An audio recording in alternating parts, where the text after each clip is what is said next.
নমস্কার। কালো ধাগা পরে কেন জানেন? কালো ধাগা শনিবার দেখে পড়তে হয়। এই মন্ত্রটি বলে কালো ধাগাতে 9টি গিঁট দিতে হয়।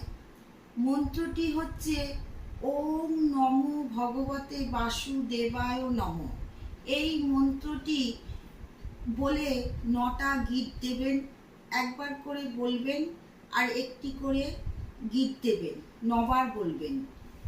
কালো ধাগা পরলে আর্থিক কষ্ট দূর হয়, শনির কুপ্রভাব থেকে মুক্তি পাওয়া যায়, রাহু কেতুর প্রভাব কেটে যায়, শনি 7.5 কেটে যায়।